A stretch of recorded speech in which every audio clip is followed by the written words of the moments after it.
इन चुनावों में मोदी की गारंटी खूब चर्चाओं में रही और माना जा रहा है कि सबसे बड़ा ये ऐसा फैक्टर रहा जिसने तीनों राज्यों में आपको सत्ता में लाकर बिठा दिया। मोदी कहते हैं कि मैं कह रहा हूं तो ये काम की गारंटी है, ये आपके राशन की गारंटी है, ये आपके कल्याण की गारंटी है। क्या लगता है आपको, क्या इससे जनभावनाएं कनेक्ट होती हैं और ये कितना बड़ा फैक्टर आपकी नजरों में? देखिए, कथनी और करनी में अगर अंतर नहीं है तो लोगों को भरोसा करेंगे।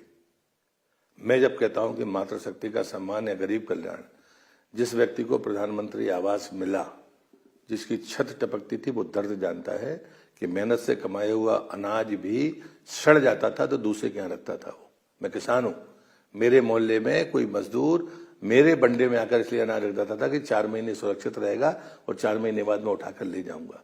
ये सच्चाई इनको समझ में नहीं आएगी।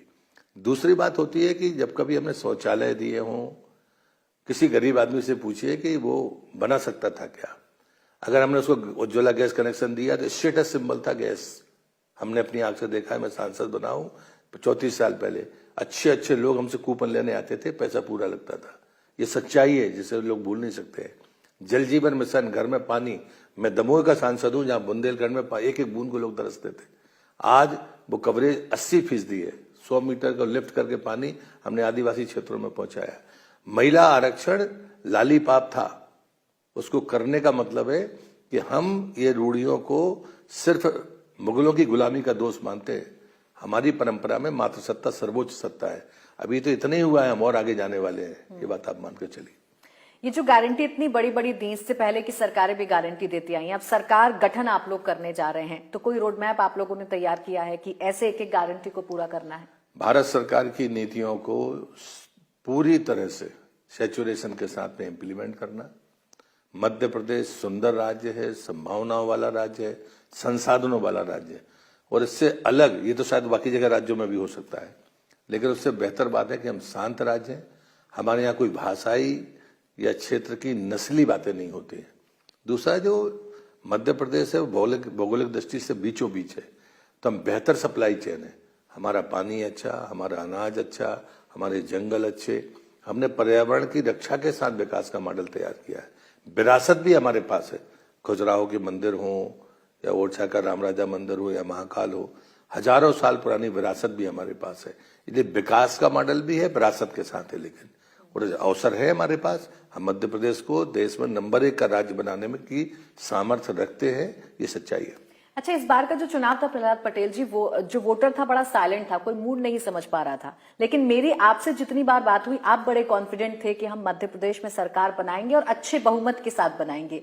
आपने ऐसी क्या चीज पढ़ ली थी वोटर्स के अंदर जो आप इतने आश्वस्त थे? मैंने हमेशा कहा कि मैं 2003 को 2023 में रिपीट होते देख रहा हूं। 2003 में हम विपक्ष में थे, 2023 में हम सत्ता में हैं और 5वीं बार सरकार बना रहे।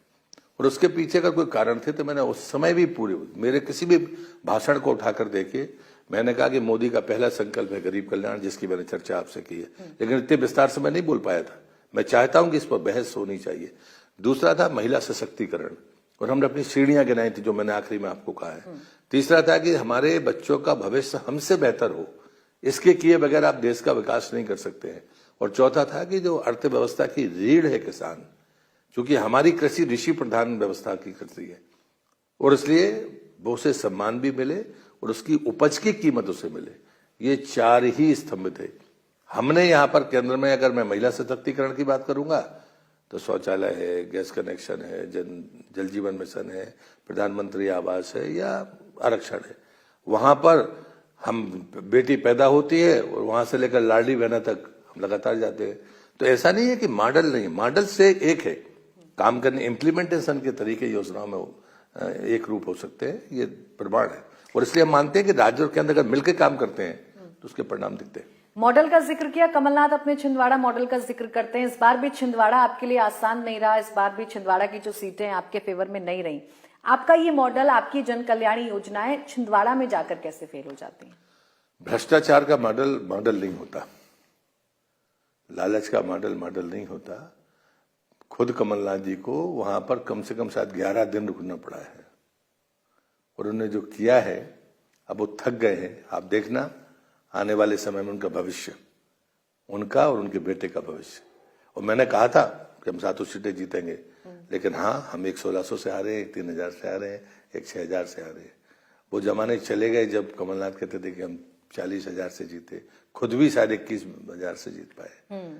तो मुझे लगता है कि एक कद्दावर नेता है वो कांग्रेस के। लोकतंत्र में मैं नहीं मानता कि सफाया हो जाएगा, लेकिन मैं 2003 में हम 8 सीटें जीत चुके थे और वो उसके हम निकट ही थे। हम उसका आकलन करेंगे कि हम क्यों हारे, लेकिन आज भी मैं भरोसा करता था कि हम सफाया करेंगे उनका, और मैं विश्वास करता हूं कोई कमियां रह गई होंगी उसको मैं देखूंगा। अच्छा, आखिर में जाते जाते एक प्रश्न आपसे, आप इतने आश्वस्त हैं, इतनी सारी गारंटियों को आपको पूरा करना है, इतने सारे काम अभी आपको पूरे करने हैं मध्य प्रदेश में, तो मैं मानूं कि मैं भावी सीएम से बात कर रही हूं इस वक्त?